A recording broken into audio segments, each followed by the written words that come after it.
ಹೀಗಾಗಿ ಮನುಷ್ಯ ಅರ್ಥ ಮಾಡ್ಕೊಳ್ತಾರೆ ಏನು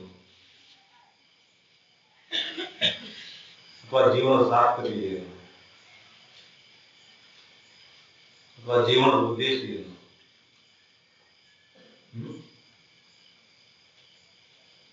ಸ್ವಾಭಾವಿಕ ನೋಡಿದಾಗ ಮನುಷ್ಯ ಜೀವನದ ಉದ್ದೇಶ ಏನು?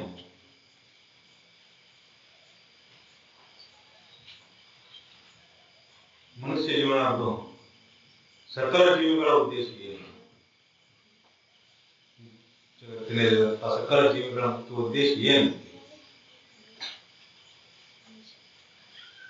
ಸುಖವನ್ನು ಹೊಂದಬೇಕು. ಸುಖವನ್ನು ಹೊಂದಬೇಕು ಅಥವಾ ಆನಂದವನ್ನು ಹೊಂದಬೇಕು.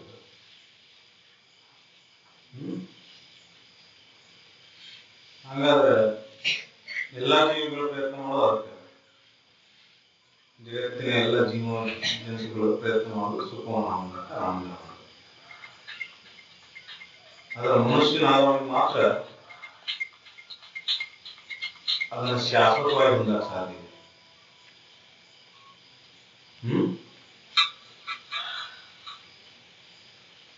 ಅದಕ್ಕೆ ಮನುಷ್ಯ ಜೀವನದ ಮುಖ್ಯ ಗುರಿ ಅಥವಾ ಉದ್ದೇಶ ಏನು ಅಂದ್ರೆ ಶಾಶ್ವತವಾಗಿ ಸುಖದಲ್ಲಿ ಅಥವಾ ಆನಂದದಲ್ಲಿ ನೆಲೆಯಲಿಲ್ಲ. ಹೌದು, ಅದಕ್ಕೆ ನಾವೆಲ್ಲ ಸುಖ ಅನುಭವಿಸ್ಬೇಕು ಮಾತಾಡೋದು. ಅಂದ್ರೆ ನಾವೆಲ್ಲ ಆನಂದದಾಗ ನಿಲ್ಲಬೇಕು. ಯಾವಾಗ ದುಃಖ ಬರಬಾರ್ದು, ಬೆಳಕಾಟು ದುಃಖ ಬರಬಾರ್ದು. ಆದ್ರೆ ನಾವು ಆ ರೀತಿ ಹೋಗ್ಬೇಕಾಯ್ತು, ಆ ದಾರಿಯಲ್ಲಿ ಹೋಗ್ಬೇಕಾಯ್ತು. ಅದಕ್ಕೆ ಅದರ ಅನುಭವದ ದೃಷ್ಟಿ ಮಾಡಿ, ಅದರ ವಿಚಾರ ಮಾಡಿ, ಅದನ್ನ ಹೊಂದಾಕ ಪ್ರಯತ್ನ ಮಾಡೋದಾಗಿತ್ತು.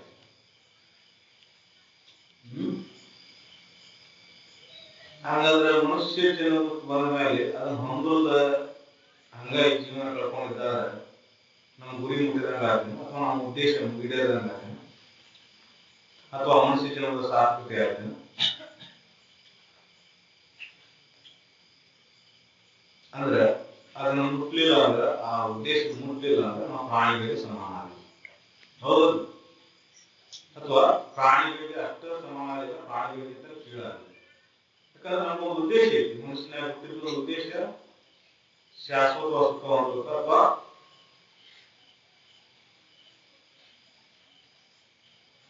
ನಿಜ ಆನಂದದಲ್ಲಿ ನೆಲೆಯಲ್ಲಿರಬೇಕು, ಆನಂದದಲ್ಲಿ ನೆಲೆಯಲ್ಲಿರಬೇಕು. ಆದ್ರೆ ನಾವು ಅದನ್ನು ಹೊಂದಲಿಲ್ಲ ಅಂದ್ರೆ ಮನುಷ್ಯ ಜನರ ಉದ್ದೇಶನೇ ಈಡೇರಲಿಲ್ಲ ಮತ್ತು ಪ್ರಾಣಿಗಳ ಸಮಾನ. ಪ್ರಾಣಿಗಳಿಗೆ ಜ್ಞಾನ ಕೊಟ್ಟಿಲ್ಲ, ವಿವೇಕ ಇಲ್ಲ. ವಿವೇಕ ಇಲ್ಲದ ಪ್ರಾಣಿಗಳ ಹೂ ಸುಖವನ್ನು ಬಯಸ್ತಾವ. ಆದ್ರೆ ಎಲ್ಲಿ ಸುಖ ಐತಿ ಅಂತ ಹುಡುಕಾಟ ಅವುಗಳಿಗೆ ವಿವೇಕ ಇಲ್ಲ. ಮನುಷ್ಯನ ಆದವನು ಮಾತ್ರ ಐತೆ ವಿವೇಕ. ಆದ್ರೆ ಈಗ ನಾವು ಹಿಡಿದಿರ್ತಕ್ಕಂಥ ದಾರಿ ಏನದವಲ್ಲ, ಆ ದಾರಿ ನಮ್ಮನ್ನ ಆ ಸ್ಥಿತಿಗೆ ಒಯ್ತಾವನ್ನು ನೋಡ್ಬೇಕಲ್ಲ. ನಾವು ಮಾಡ್ತೇವಲ್ಲ, ನಾವು ದಿನನಿತ್ಯ ಕರ್ಮಾದಿಗಳನ್ನ ಮಾಡ್ತೇವಲ್ಲ, ಆ ಕರ್ಮಾದಿಗಳಾಗಲಿ ಇನ್ನಿತರ ಏನೇನು ನಾವು ಮಾಡ್ಕೊಂತೀವಲ್ಲ, ಅವೆಲ್ಲ ನಮ್ಮ ಆ ಸ್ಥಿತಿಗೆ ಒಯ್ತಾವನ್ನು ನೋಡ್ಬೇಕಲ್ಲ, ಆ ಸ್ಥಿತಿ ಮುಟ್ಟಿಸ್ತಾವನ್ನು ನೋಡ್ಬೇಕಲ್ಲ. ಆ ಸ್ಥಿತಿಗೆ ಒಯ್ಯುವಂತ ದಾರಿಯಲ್ಲಿ ನಡೆದಿದ್ದಾರೆ ನಮ್ಮ ಉದ್ದೇಶದ ಕಡೆಗೆ ಹೊರಟೇವ ಅಂತ ನಾವು ಅನ್ಕೋಬಹುದು. ಹೌದು, ಆ ಸ್ಥಿತಿಗೆ ಮುಟ್ಟಿಸುವಂತ ದಾರಿಯಲ್ಲಿ ನಡೆದಿದ್ದಾರೆ ಅದು ಮನುಷ್ಯ ಜನ್ಮ ಹೋಗ್ತಿದ್ದಕ್ಕೆ ಆ ಪ್ರಯತ್ನ ಸರಿಯಾದ ದಾರಿಯಲ್ಲಿ ನಡೆದಂತ ಕೇಳಬಹುದು. ಮತ್ತ ನಾವು ಆ ಸ್ಥಿತಿಗೆ ಹೋಗುವಂತ ದಾರಿ ಹಿಡಿದೇವಿಲ್ಲ ನೋಡ್ಬೇಕಂದ್ರೆ ಹೆಂಗ್ ನೋಡ್ಬೇಕು? ನಾವು ಮಾಡತಕ್ಕಂಥ ಕರ್ಮಗಳಿಂದ, ನಾವು ಮಾಡತಕ್ಕಂಥ ಆಚರಣೆಗಳಿಂದ ನಮ್ಮ ಸುಖ ಎಲ್ಲ ಶಾಶ್ವತ ಆಗಬೇಕಂತ ನೋಡ್ಬೇಕಲ್ಲ. ಅಥವಾ ಸುಖದಲ್ಲಿ ನಾವು ಎಷ್ಟೊಂದು ಸುಖ ಹೊಂದಾಗ್ತೇವೆ ನಾವು ಮಾಡತಕ್ಕಂಥ ಕರ್ಮಗಳಿಂದ ನೋಡ್ಬೇಕು. ಆ ಕರ್ಮಗಳಿಂದ ಸುಖ ಸಿಗ್ತೈತೆ ವಿಚಾರ ಮಾಡ್ಬೇಕಲ್ಲ. ಆ ಕರ್ಮಗಳಿಗೆ ಅರ್ಥ ಐತಿ ನೋಡ್ಬೇಕಲ್ಲ.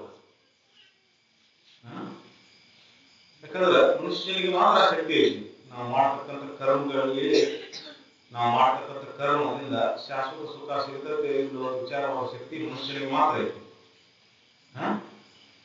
ಅದಕ್ಕೆ ಮನುಷ್ಯನಾಗಿ ಹುಟ್ಟಿದ ಮೇಲೆ ಏನೆಲ್ಲ ಕರ್ಮಗಳನ್ನು ಮಾಡ್ತಾ ಇದ್ದೀವಿ, ನಮ್ಗೆ ಅದರಲ್ಲಿ ಎಷ್ಟೊಂದು ಸುಖ ಸಿಕ್ಕೈತಿ ಅಂತ ವಿಚಾರ ಮಾಡ್ಬೇಕಲ್ಲ. ಅದಕ್ಕೆ ವಿವೇಕ ಅಂತ ಅಂದ್ರೆ ನೀವು ವಿಚಾರ ಶಕ್ತಿ, ಮನುಷ್ಯನಿಗೆ ಕೊಟ್ಟಂತ ವಿಚಾರ ಶಕ್ತಿನ ಉಪಯೋಗಿಸ್ಬೇಕಲ್ಲ. ಮತ್ತೆ ಅದನ್ನು ಉಪಯೋಗಿಸ್ಕೊಳ್ಳಿಲ್ಲ ಅಂದ್ರೆ ಪ್ರಾಣಿಗೆ ಸಮ ಆಗಿರ್ತೀವಿ. ದಿನ ಉಣ್ಣುವುದು ಉಡುವುದು ನಿತ್ಯ ಕರ್ಮಾದಿಗಳನ್ನು ಪ್ರಾಣಿಗಳು ಮಾಡ್ತಾವೆ, ನಾವು ಮಾಡ್ತೇವೆ. ಮತ್ತು ಅವಕ್ಕೆ ನಮಗೆ ವ್ಯತ್ಯಾಸ ಏನಾಯ್ತು? ಆ ವಿವೇಕ ನಾವು ಉಪಯೋಗ ಮಾಡ್ಕೊಳ್ಬೇಕಂದ್ರೆ, ಆ ಬುದ್ಧಿಶಕ್ತಿಯನ್ನು ಕೊಟ್ಟದನ್ನ ಉಪಯೋಗ ಮಾಡ್ಕೊಳ್ಬೇಕಂದ್ರೆ ಪ್ರಾಣಿಗಳು ಸಮ ಆಗಿತ್ತು. ಇನ್ನು ಪ್ರಾಣಿಗಳಿಗೆ ಸಮ ಆದ್ಮೇಲೆ ಈ ಮನುಷ್ಯ ಶರೀರಗಳು ಏನು ಉಪಯೋಗ ಆಯ್ತು? ಅದಕ್ಕಿಂತ ಮಿಗಿಲಾಗಿ ನಾವು ಮನುಷ್ಯರಾಗಬೇಕಂದ್ರೆ ಅದನ್ನು ಉಪಯೋಗ ಮಾಡ್ಕೋಬೇಕಲ್ಲ. ಉಪಯೋಗ ಮಾಡಿಕೊಂಡು ನಾವು ಮಾಡತಕ್ಕಂಥ ಕರ್ಮಾದಿಗಳ ಅಥವಾ ಕೆಲಸಗಳ ಕಾರ್ಯಗಳ ಸರಿಯಾದ ದಾರಿಯಲ್ಲಿ ನಡೆದಾವಿಲ್ಲ, ಸನ್ಮಾರ್ಗದಲ್ಲಿ ನಡೆದಾವಿಲ್ಲ ವಿಚಾರ ಮಾಡ್ಬೇಕಲ್ಲ. ನಾವು ಮಾಡ್ತಕ್ಕಂಥ ಕರ್ಮಾದಿಗಳು ಸರಿಯಾಗಿ ಇದಾವಿಲ್ಲ ವಿಚಾರ ಮಾಡ್ಬೇಕಲ್ಲ. ಮತ್ತೆ ನಮ್ಮ ಮುಖ್ಯ ಉದ್ದೇಶ ಸುಖವನ್ನು ಹೊಂದುವುದು, ಶಾಶ್ವತ ಸುಖವನ್ನು ಹೊಂದುವುದು. ಆ ಶಾಶ್ವತ ಸುಖ ಹೊಂದಕ್ಕೆ ಈ ಕರ್ಮಾದಿಗಳು ಎಷ್ಟು ಅನುಕೂಲವಾಗಿ ನಾವು ನೋಡ್ಬೇಕಲ್ಲ. ಅಥವಾ ಈ ಕರ್ಮಾದಿಗಳಿಂದ ಸುಖ ಸಿಗ್ತೈತಿ, ಅಥವಾ ವಿಷಯಗಳಿಂದ ಸುಖ ಸಿಗ್ತೈತಿ, ಅಥವಾ ಈ ದೇಹದಿಂದ ಸುಖ ಸಿಗ್ತೈತಿ ಅಂತ ಏನು ತತ್ವ ಭಾವನೆ ಸಿಗೈತಲ್ಲ, ಅಥವಾ ಈ ಜಡ ಪ್ರಪಂಚದಲ್ಲಿನ ಸುಖ ಐತೈತಿ ಅಂತ ತತ್ವ ಭಾವನೆ ಐತಲ್ಲ. ತತ್ವ ಭಾವನೆ ಅಂತ ಜ್ಞಾನಿಗಳು ಹೇಳಿಲ್ಲ, ನಿಮ್ಮ ತತ್ವ ಭಾವನೆ ಅಂತೇಳಿ. ಅದನ್ನ ನಾವು ಸಾಮಾನ್ಯ ಜನರಿಗೆ ವಿಷಯಗಳಲ್ಲಿ ಸುಖ ಸಿಗ್ತೈತೆ ಅನ್ನೋದು ಗಟ್ಟಿ ಐತಲ್ಲ ನಮ್ಗೆ. ಆ ಮಾರ್ಗದಲ್ಲೇ ನಡೆಯಾಗ್ತದೆ, ವಿಷಯಗಳಲ್ಲಿ ಸುಖ ಒಂದು ಮಾರ್ಗದಲ್ಲಿ ನಡೆಯಾಗ್ತದೆ. ಮತ್ತೆ ತಿಳಿದವರು ಅಥವಾ ಜ್ಞಾನಿಗಳಿಗೆ ಹೇಳ ವಿಷಯಗಳಲ್ಲಿ ಸುಖ ಇಲ್ಲ, ಸುಖ ಎಲ್ಲಿ ಇರೋದು ನಿನ್ನಲ್ಲಿ, ಅಥವಾ ನೀನ ಸುಖರೂಪಿದೆ. ಆ ಅಜ್ಞಾನ ಹೊಡೆದಾಕಕ್ಕೆ ಮನುಷ್ಯನಿಗೆ ಮಾತ್ರ ಸಾಧ್ಯ ಇದೆ. ಪಶು ಪಕ್ಷಿಗಳು ಆ ಅಜ್ಞಾನದಿಂದ ವಿಷಯಗಳಲ್ಲಿ ಇಂದ್ರಿಯಗಳ ಮುಖಾಂತರ ಸುಖವನ್ನು ಹೊಂದಕ್ಕೆ ಪ್ರಯತ್ನ ಮಾಡ್ತಾವೆ, ನಾವು ಅಷ್ಟೇ ಮಾಡ್ತಿರ್ತೇವೆ. ಆ ಮನುಷ್ಯನಾಗಿ ಹುಟ್ಟಿದ ವಿವೇಕವನ್ನು ಉಪಯೋಗ ಮಾಡ್ಕೊಂಡಿರ್ತಿಲ್ಲ. ಅದನ್ನು ಮಾಡ್ಕೊಂಡಿದ್ದಾರೆ ಈ ನಿತ್ಯ ವಿಷಯಗಳಲ್ಲಿ ಸುಖವನ್ನು ಹುಡ್ಕೊಳ್ಳೋಕೆ ಪ್ರಯತ್ನ ಮಾಡಿರ್ತೇವಲ್ಲ, ಆ ಪ್ರಯತ್ನದಿಂದ ವಿಮುಖ ಆಗ್ತೀವೋ ಅಥವಾ ಹಿಮ್ಮುಖ ಆಗ್ತೀವೋ. ವಿಷಯಗಳಿಂದ ಸುಖ ಸಿಗ್ತೈತೆ ಅನ್ನೋ ಭಾವವನ್ನು ತೆಗೆದು ಹಾಕಿ ಅಥವಾ ಆ ತಪ್ಪು ತಿಳುವಳಿಕೆಯನ್ನು ತೆಗೆದು ಹಾಕಬೇಕಾದ್ರೆ ಇದುವರೆಗೆ ಮಾಡಿದಂಥ ಕೆಲಸಗಳನ್ನು ಪುನಃ ಪರಿಶೀಲಿಸಿ ನೋಡಬೇಕಾದ್ರೆ ನಾವು ಇಷ್ಟು ದಿನ ನಾವು ಮಾಡಿದ ಕರ್ಮಾದಿಗಳು ವಿಷಯಗಳಿಂದ ಸುಖ ಸಿಗಬೇಕಂತ ಎಷ್ಟು ಪ್ರಯತ್ನ ಮಾಡಿದೆ, ನನಗೆ ಎಷ್ಟು ಸುಖ ಸಿಗ್ತೈತಿ, ಆ ಸುಖ ಎಷ್ಟು ಗಟ್ಟಿ ಆಗೈತಿ, ಎಷ್ಟು ಸಮಯ ಉಳಿತ ಆ ಸುಖ ಕಾಯಂ ಐತೆ ನನ್ನ ಹತ್ರ. ಮತ್ತೆ ಅದು ಕಾಯಂ ಇದ್ದಿದ್ರೆ ಮತ್ತೆ ಯಾಕೆ ಪುನಃ ಮತ್ತೆ ವಿಷಯಗಳಲ್ಲಿ ಸುಖ ಹೊಂದಕ್ಕೆ ಮತ್ತೆ ಬೇರೆ ಬೇರೆ ವಿಷಯಗಳ ಪ್ರಯತ್ನ ಮಾಡ್ತೇನೆ. ಅದನ್ನು ನೋಡಿದ್ದಾರೆ ವಿಷಯಗಳ ಸುಖ ಇಲ್ಲ ಖಾತ್ರಿ ಆಗ್ತದೆ. ಅದನ್ನ ಖಾತ್ರಿ ಮಾಡ್ಕೋಬೇಕಾಯ್ತು ನಾವು. ಹೌದು, ಜ್ಞಾನಿಗಳಿಗೆ ವಿಷಯಗಳ ಸುಖ ಇಲ್ಲ ಅಂತ ಹೇಳಿ ಅವರು ದಾರಿ ತೋರಿಸ್ತಾರ, ನಡಿಬೇಕಾದ್ರೆ ನಾವು ಅಲ್ಲ. ಹೌದಲ್ಲ, ದಾರಿ ತೋರಿಸ್ತಾರ, ನಡಿಬೇಕಾದ್ರೆ ನಾವು. ವಿಷಯಗಳಲ್ಲಿ ಸುಖ ಇಲ್ಲ ಅಂತ ಹೇಳ್ಯಾರ, ಅದನ್ನು ಗಟ್ಟಿ ಮಾಡ್ಕೊಂಡು ಅದನ್ನು ಖಾತ್ರಿ ಮಾಡ್ಕೋಬೇಕಾದ್ರೆ ನಾವು ಅಲ್ಲ. ಅದು ಯಾವಾಗ ಖಾತ್ರಿ ಆಗ್ತದೆ ಅಂದ್ರೆ ವಿಷಯಗಳಲ್ಲಿ ಸುಖ ಇಲ್ಲ ಅನ್ನೋದು ಯಾವಾಗ ಖಾತ್ರಿ ಆಗ್ತದೆ ಅಂದ್ರೆ ಪುನಃ ಅದನ್ನ ವಿಷಯಗಳನ್ನ ಭೋಗ ಆದ್ಮೇಲೆ ಅದನ್ನ ಪುನಃ ವಿಚಾರ ಮಾಡಿ ವಿವೇಕದಿಂದ ನೋಡಬೇಕಾಗ್ತದೆ.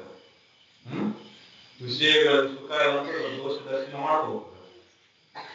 ಅದು ದೋಷ ದರ್ಶನ ಆಗ್ಬೇಕಂದ್ರೆ ಇಚ್ಛೆ ಬೇಕಲ್ಲ. ಮನುಷ್ಯನ ಜನ್ಮದ ಸಾರ್ಥಕತೆ ಮಾಡ್ಬೇಕು, ಇಚ್ಛೆ ಬೇಕಲ್ಲ. ಉತ್ಕಟವಾದ ಇಚ್ಛೆ, ದೃಢವಾದ ನಿರ್ಧಾರ ಬೇಕಲ್ಲ. ಯಾವ ಇದರ ಜನ್ಮದಲ್ಲಿ ನಾನು ಮುಕ್ತನಾಗ್ತೀನಿ ಅಥವಾ ಶಾಶ್ವತ ಸುಖದಲ್ಲಿ ನಿಲ್ತೇನೆ, ದುಃಖ ಇಲ್ಲದ ಸ್ಥಿತಿ ಮುಟ್ತೇನೆ ದೃಢವಾದ ನಿರ್ಧಾರ ಬೇಕಲ್ಲ. ಹೌದಲ್ಲ, ನಮಗೆ ದೋಷ ದರ್ಶನ ಆಗೋಲ್ಲ ವಿಷಯಗಳಲ್ಲಿ. ಯಾವ ರೀತಿ ಬುದ್ಧಿಗೆ ದೋಷ ದರ್ಶನ ಆಯ್ತು ಆ ರೀತಿ ಆಗ್ಬೇಕಲ್ಲ. ಅಂದಾಗ ವಿಷಯಗಳನ್ನ ಬಿಡಾಕರ್ತದೆ. ಹೌದಲ್ಲ, ರಾಜ ರಾಜ ರಾಜ ಬಿಟ್ಟು ಹೋಗ್ಬೇಕಂದ್ರೆ ಯಾವ ರೀತಿ ದೋಷ ದರ್ಶನ ಆಗಿರ್ಬೇಕು ಅವನಿಗೆ. ಹೌದಲ್ಲ, ನಮಗೆ ದೋಷ ದರ್ಶನ ಆಗೋಲ್ಲ. ಯಾಕಂದ್ರೆ ಉತ್ಕಟವಾದ ಇಚ್ಛೆ ಇಲ್ಲ ನಮ್ಗೆ. ಈ ಶರೀರ ಭಾವ, ಈ ಶರೀರ ಹಾಗೆ ಹೋಗ್ತೈತಿ, ಇಂದ್ರನ ಸಾಹಿತ್ಯಕ್ಕೆ ಹೋಗ್ತೈತಿ ಅನ್ನೋದು ಗೊತ್ತೈತಿ. ಆದ್ರೂ ಇದೇ ಶಾಶ್ವತ ಅಂತ ತಿಳ್ಕೊಂಡು ಕೂತ್ಬಿಟ್ರೆ ನಮ್ಗೆ ಇನ್ನೂ ದೋಷ ದರ್ಶನ ಆಗೋಲ್ಲ. ಇನ್ನ ಇದೇ ಶಾಶ್ವತ ಅಂತ ತಿಳ್ಕೊಂಡಿದ್ರು. ಅಂದ್ರೆ ಈ ಶರೀರನ ಕಾಯಂ ಇರ್ತದೆ ಅಂತ ತಿಳ್ಕೊಂಡಿದ್ರು, ಅಥವಾ ಈ ಶರೀರದ ನಾವು ಸಾವಿರಾರು ವರ್ಷ ನಾನು ಬದುಕ್ತೇನೆ ಅಂತ ತಿಳ್ಕೊಂಡಿದ್ರು, ಅಥವಾ ಈ ಶರೀರ ನಾನು ತಿಳ್ಕೊಂಡ್ಕೊಂತೀವಿ. ಅದಕ್ಕೆ ಆ ಅಜ್ಞಾನ ನಮ್ಮಲ್ಲಿ ಗಟ್ಟಿ ಆಗ್ಬಿಡುತ್ತೆ. ಅದಕ್ಕೆ ಸರಿಯಾದ ವಿಚಾರ ನಮ್ಗೆ ತೆರಿಗೆ ಹೋಗೋಲ್ಲ. ಈ ಶರೀರ ಹೊಕ್ಕತಿ, ಈ ಶರೀರ ನೀನಲ್ಲ, ಇದು ದುಃಖದ ಸಾಗರ, ಇದು ಯಾವಾಗ ದುಃಖವನ್ನು ಕೊಡುವುದು ಅಂತೇಳಿ ನಮ್ಗೆ ಬೆಳೆಯೋದಾಗಿತ್ತು. ಹೆಂಗಾರ ಮಾಡಿ ಏನೋ ಸುದ್ದಿ ಮಾಡ್ಬೇಕಂತ ನಾವು ಅನಿಸ್ತೇವೆ.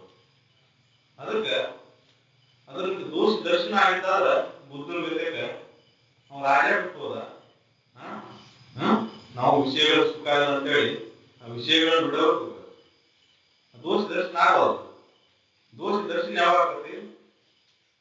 ಪುನಃ ಪುನಃ ಪುನಃ ಪುನಃ ಪುನಃ ಪುನಃ ವಿವೇಕದಿಂದ ನೋಡ್ಬೇಕು. ವಿಷಯಗಳನ್ನು ಸುಖ ಆಯಿತು ಇಲ್ಲ ಅಂತೇಳಿ ವಿಚಾರ ಮಾಡ್ಬೇಕು.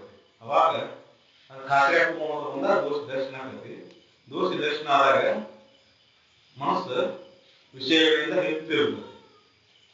ಮನಸ್ಸು ವಿಷಯಗಳಿಂದ ಯಾವಾಗ ಹಿಂತಿರುಗತೈತಿ ಅವಾಗ ನೀವು ಸರಿಯಾದ ದಾರಿ ಹೇಳಕತ್ತೀರಿ ಅಂತ ಅರ್ಥ. ಹೌದಲ್ಲ, ವಿಷಯಗಳಿಂದ ಮನಸ್ಸು ಹಿಂತಿರುಗತೈತಿ ಅಂದ್ರೆ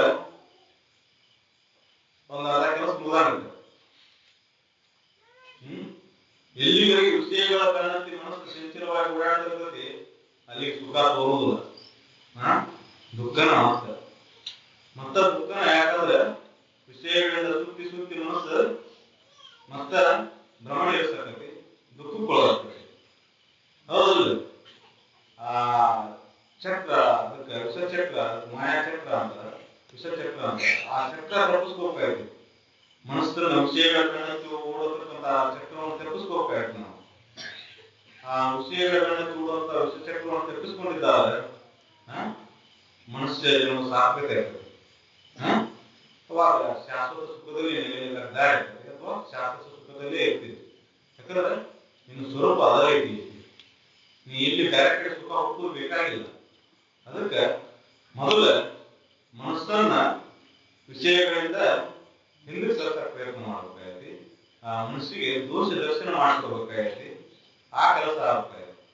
ಅದ ಈ ರೀತಿ ಮಾರ್ಗದಲ್ಲಿ ಈ ದಾರಿ ನಡೆದಿದ್ದಾರೆ ಸುಖಾನುಭವಕ್ಕೆ ಸಾಧ್ಯ. ಇಷ್ಟು ಹೇಳಿ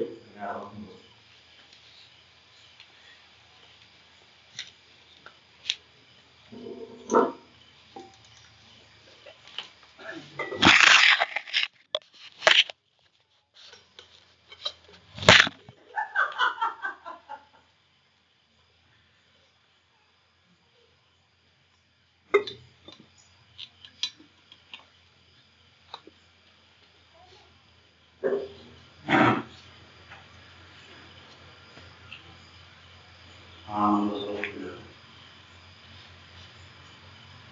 ಈ ಸುಖಾನುಭವ ಕೋರ್ಸಲ್ಲಿ ಭಾಗವಹಿಸಿದ ಎಲ್ಲ ನಾನು ಹಾಗೂ ಸುಖನಾಥ ನಾವು ಆತ್ಮಸ್ವರೂಪ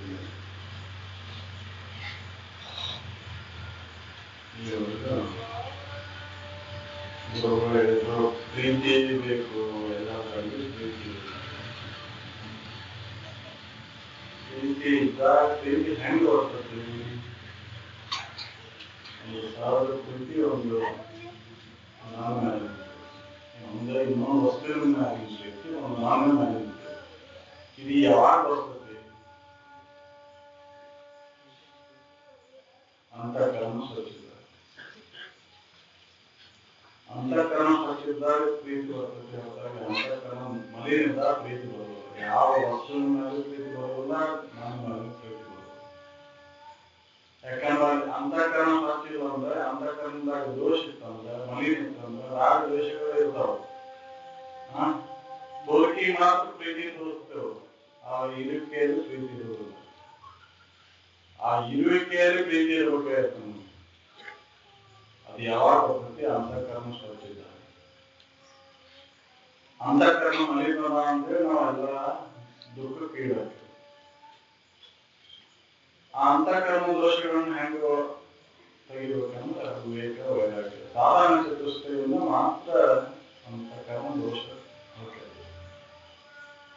ವಿವೇಕ ವೈರಾಗ್ಯ ಸಮಾಧಾನವಾದಿಗಳ ನಿಗ್ರಹ ಮುಮುಕ್ಷತ್ವ ಬಂದ ಮಾತ್ರ ಪ್ರೀತಿ ಇಲ್ಲ ಅಂದ್ರೆ ಪ್ರೀತಿ ಇಲ್ಲ.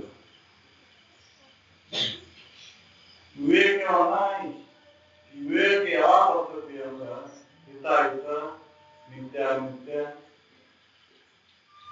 ಇದು ಖಾತ್ರಿ ಮಾಡ್ಕೊಂಡ ಬರ್ತೈತಿ. ಹಂಗೆ ಬರೋದು. ಅದು ಯಾವಾಗ ಖಾತ್ರಿ ಆಗ್ತೈತಿ? ಅದು ದೋಷ ದರ್ಶನ ಆದ ಖಾತ್ರಿ ಆಗ್ತೈತಿ. ಒಬ್ಬ ವ್ಯಾಪಾರಿ ಮಾಡ್ತಿರ್ತಾನ, ಅವ ಹಂಗೆ ವ್ಯಾಪಾರ ಮಾಡ್ಕೊಂಡು ಹೋದ್ರೆ ಅವ್ನಿಗೆ ಏನ ಮಾಸ್ತಾಡ್ಬೇಕಲ್ಲ. ಅವ್ನ ದಿನ ಏನ್ ಮಾಡ್ತಾನ? ಸಿಲ್ಕ್ ತೆಗಿತಾನ. ನಾ ಇವತ್ತು ಎಷ್ಟು ಮಾಲ್ ಮಾಡಿದೆ, ಅದರಿಂದ ನಮ್ಗೆ ಎಷ್ಟು ಲಾಭ ಆಯ್ತು, ಅದ್ರ ಮೂಲ ಒಂದು ದುಡ್ಡು ಎಷ್ಟಾಯ್ತು, ಅದರಿಂದ ನನಗೆ ಎಷ್ಟು ಲಾಭ ಆಯ್ತು.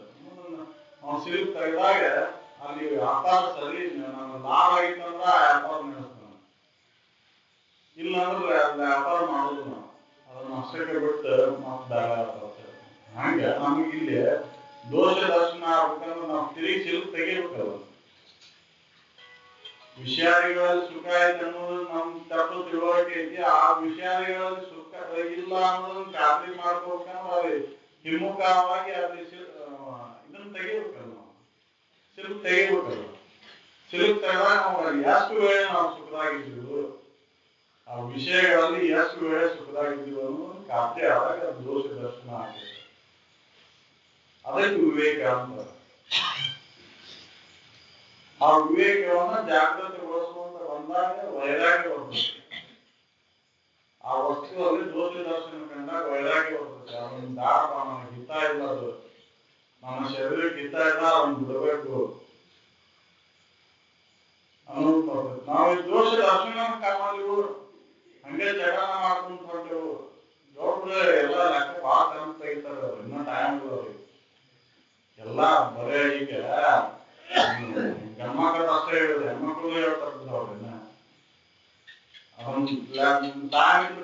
ಎಲ್ಲ ನಿಮ್ಗೆ ಒಂದು 50 ವರ್ಷಕ್ಕೆ ಎಷ್ಟು ಗಳಿಸ್ತಿದ್ರು ಅನ್ನೋದು ಎಲ್ಲ ಲೆಕ್ಕ ಹೇಳಿರಲ್ಲ. ಹಂಗೆ ಹೆಣ್ಮಕ್ಳದು ಹೇಳ್ತಿದ್ರು, ತಾಯಂದಿರದು ಕೂಡ ಅವ್ರು ಹೇಳ್ತಿದ್ರು. ಅವ್ರು ಏನ್ ಮಾಡ್ಬೇಕು, ಹೆಂಗಿರ್ಬೇಕು ಅನ್ನೋದು ಅವ್ರು ಹೇಳ್ತಿದ್ರು. ಅಲ್ಲಿ ದೋಷ ದರ್ಶನ ಕಾಮಲ್ಲಿ ನಾವು ಅಲ್ಲಿ ಚಟಾನ ಸುಖ ಕೊಡ್ತೈತೆ ಅಂತ ತಿಳ್ಕೊಂಡ್ಬಿಟ್ಟೇವೆ. ಯಾಕೆ ತಂಬಾಕ ಚುಟ್ಟ ಸೆರೆ ಸೆರೆ ದೊಡ್ಡದಾಗಿ ಮಾಡ್ತೀವಿ. ಇವು ಸಾಮಾನ್ಯ ಚಿಲ್ರ, ಇವು ಚಿಲ್ರದೊಳಗೆ ಸುಳ್ಸಿದ್ರು ಅವ್ರು ದೊಡ್ಡ ಲೆಕ್ಕ ಮಾಡಿಟ್ಟಾರ ಅವ್ರು ಎಲ್ಲ. ನೀವು ಅದನ್ನ ಸಿಲ್ತಾಗಿಲ್ಲ ನಿಮಗೂ ಖಾತೆ ಆಗ್ತೈತದ.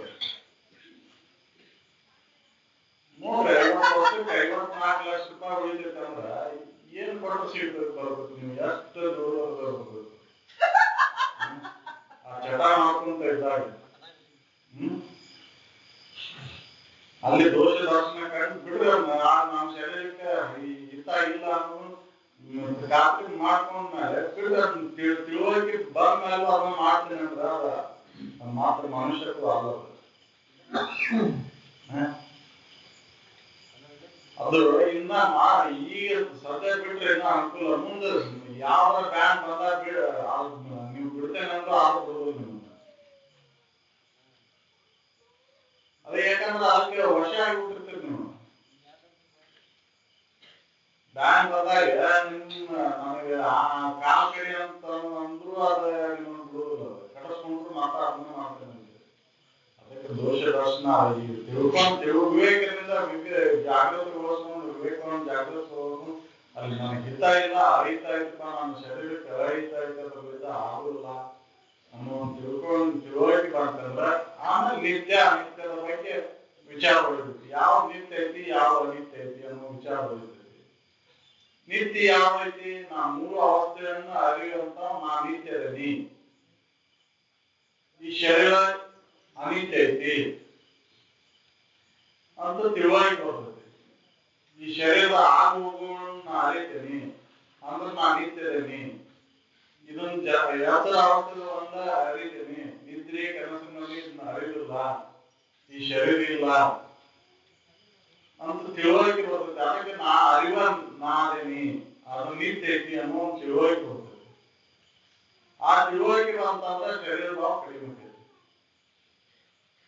ಅವಾಗ ಈ ಬಂಧನದಿಂದ ಬಿಡುಗಡೆ ಆಗ. ಅದರಿಂದ ನಾವು ಹಂಗೆ ಈ ಅನಿತ್ಯ ವಸ್ತುಗಳು ಕೂಡ ನಾವು ಒಡನಾಟ ಮಾಡಿದ್ವಂದ ನಿತ್ಯ ವಸ್ತು ಕಡೆ ನಾವು ಗಮನ ಆಗ್ಬೋದು ನಮ್ಗೆ. ಯಾಕಂದ್ರೆ ಜಡ ವಸ್ತುಗಳ ಸಂಗ್ರಹ ಇದ್ದಾಗ ಅಜಡ ವಸ್ತು ಮನೆ ಮಾಡಿಸ್ಬಿಡ್ತದೆ, ಅಜ್ಞಾನ ಅವ್ರನ್ನ ಆಗಿಬಿಡ್ತದೆ. ಅದಕ್ಕೆ ವಿವೇಕವನ್ನು ಜಾಗೃತಿಗೊಳಿಸ್ಬೇಕು.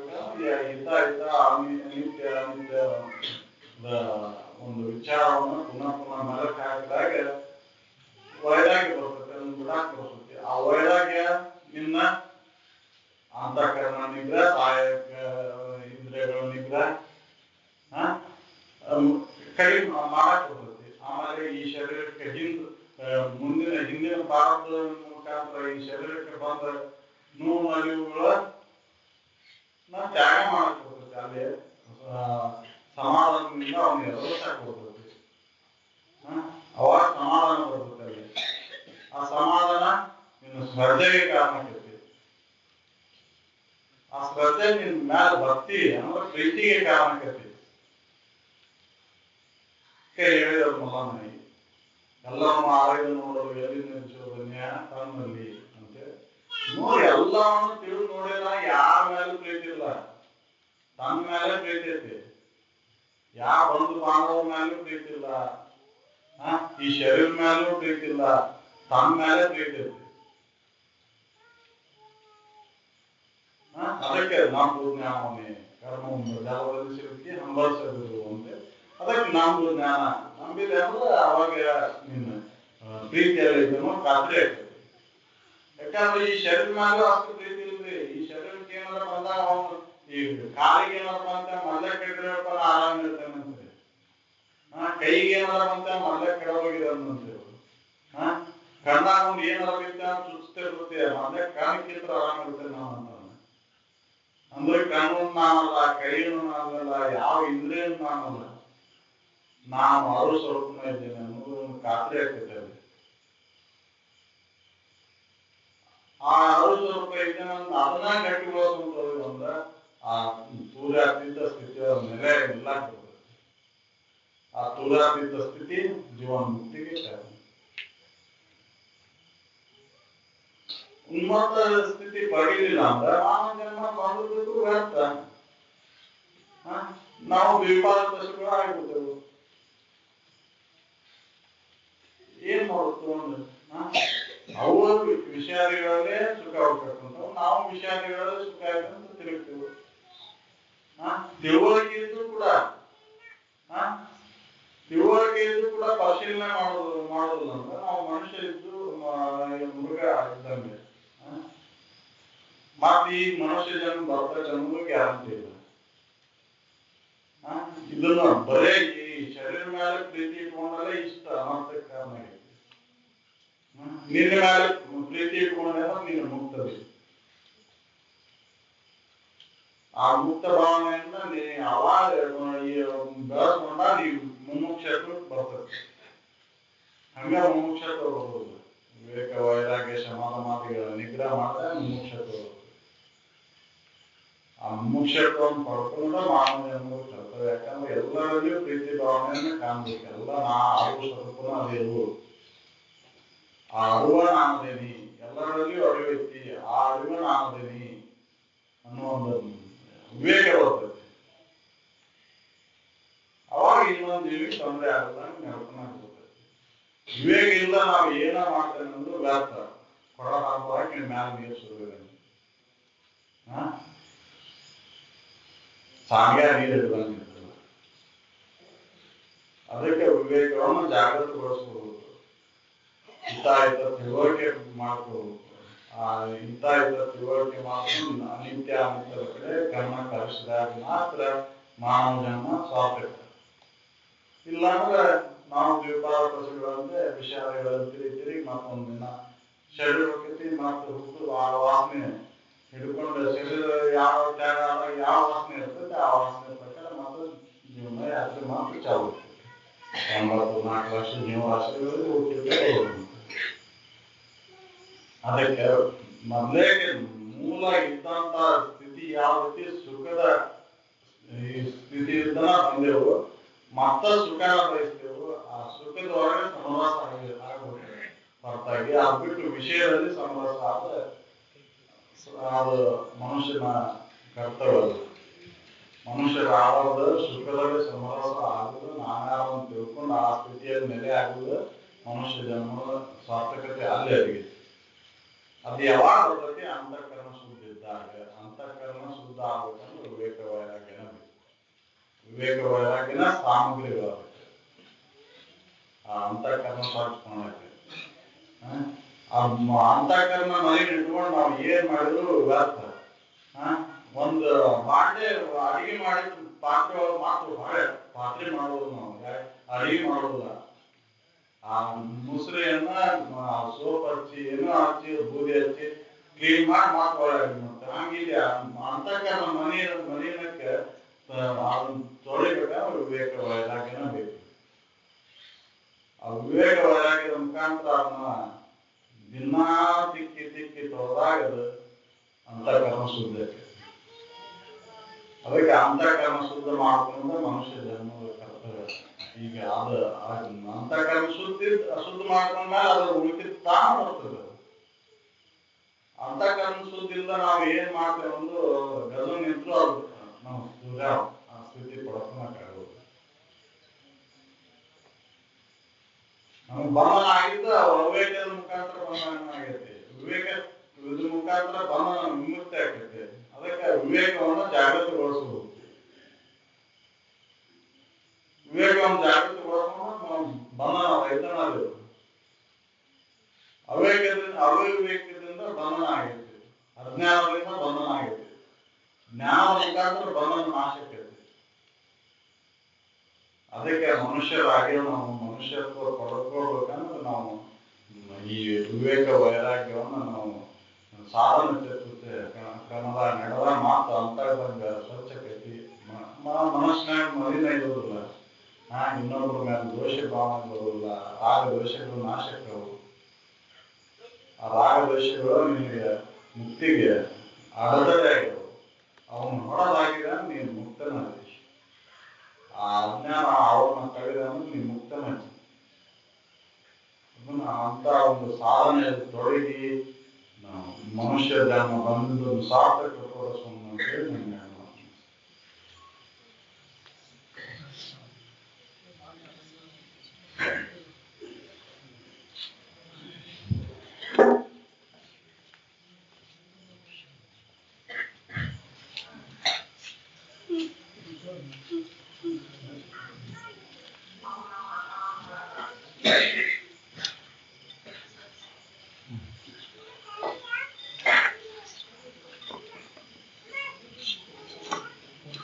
Yeah.